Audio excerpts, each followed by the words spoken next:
The songs of Loretta Lynn have spanned generations of country music fans. Millions more came to know her story through the 1980 film Coal Miner's Daughter. This Sunday, one of the greatest figures in American music turns 87, and Loretta Lynn is a woman who knows how to celebrate. Jeffrey Brown joined her in Nashville. It's part of our ongoing coverage of arts and culture series, Canvas.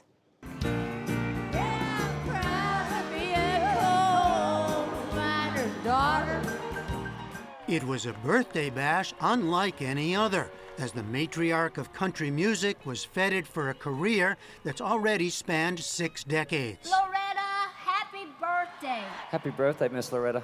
Happy birthday. Happy birthday. But this year, Loretta Lynn claimed, marked a first.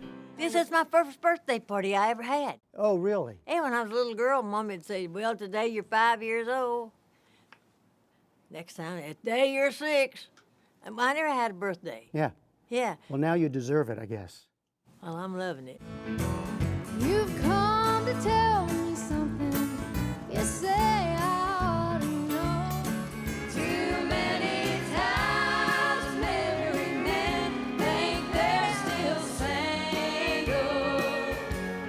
A who's who of country music and 12,000 fans filled Nashville's Bridgestone Arena in early April to mark Lynn's 87th birthday. Hi, baby. It was her first public appearance since suffering a stroke in 2017. I'm here to tell you, gotta lay off of my man. Serenading her, stars like Miranda Lambert and all-time greats George Strait, And there's nothing Garth Brooks, and Trisha Yearwood. after the fire is gone. Talking with us backstage before the show, Lynn said all this was beyond imagining when she was growing up in the tiny coal mining community of Butcher Holler, Kentucky. What was the hope? What was the dream? What was the ambition back then? You know, you never dared dream big because where have you been to dream? I mean, how could you dream when you've never seen nothing or never been nowhere? Never been to town, I'd never been to town, so you didn't dare dream. As captured in a PBS American Masters documentary, at 15, Loretta married Oliver Lynn, known as Doolittle. She had 4 children by age 22 and twins 10 years later. It was a marriage of professional partnership, great love, and plenty of turmoil.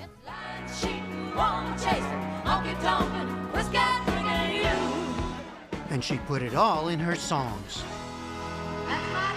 Good and bad. Oh, huh? yeah. And you know, it didn't make no difference what I wrote. If it was about him, he would say, it's a hit, honey.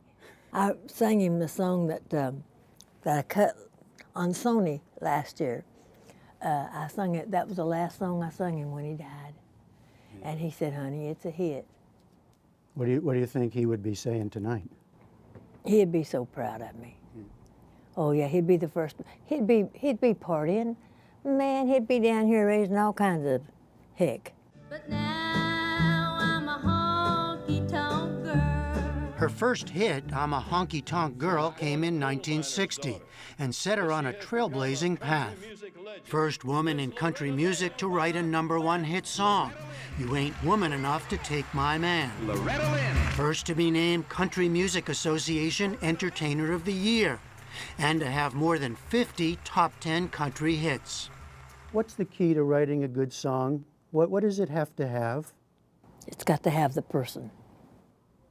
The person meaning you? It's got to have the heart and soul of a person that's writing it. That sounds simple, but it can't be simple to capture the real person. It's not simple because it's hard on the writer.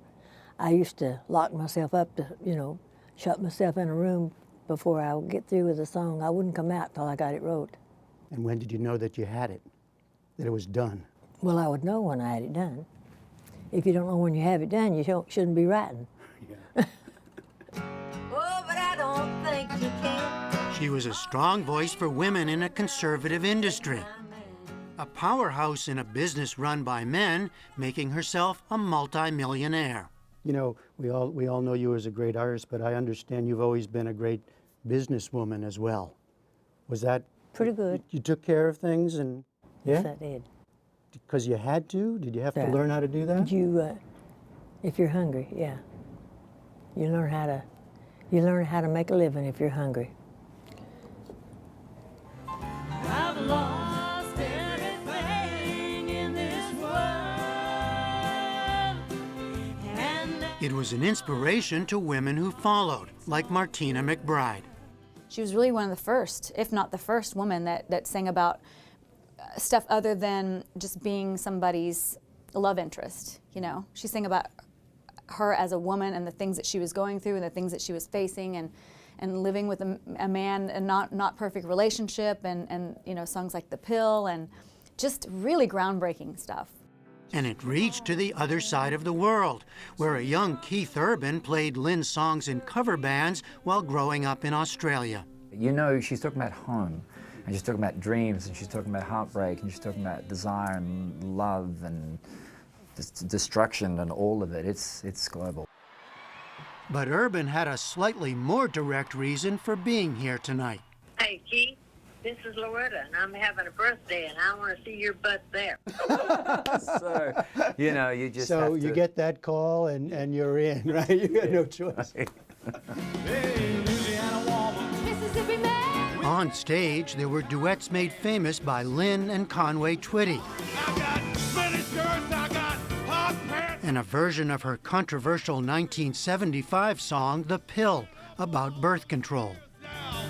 Yeah, I got the pill. Come on, y'all. I love her songs because she bleeds her heart out in her songs. Like, you feel that's real. She felt that, and she knows that, and she's telling you that. And you can believe that or not. She doesn't give a shit, but it's real. Because she was kind of like living her whole truth in the fullest space she could, meant that the rest of us in her wake could be ourselves. So, I mean, it's just, I owe her this space I stand in.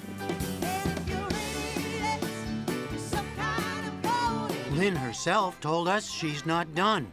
She's working on a new album. So what's been the key to surviving and thriving for so long in this business as a songwriter, as a star, as a businesswoman? You have to be smart. Hard work and smart. That's all it takes.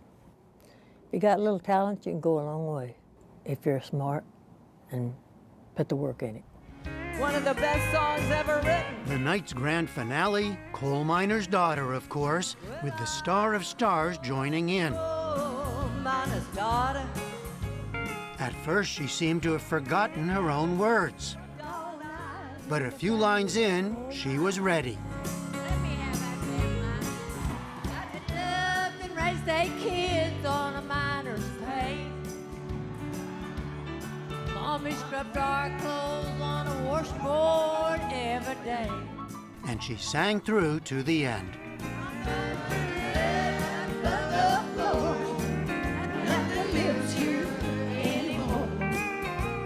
Memories of a coal miner's daughter. For the PBS NewsHour, I'm Jeffrey Brown in Nashville. Thank you. And online, we have more from Loretta Lynn and the standout moments at her birthday bash. That's on our website, pbs.org/newshour.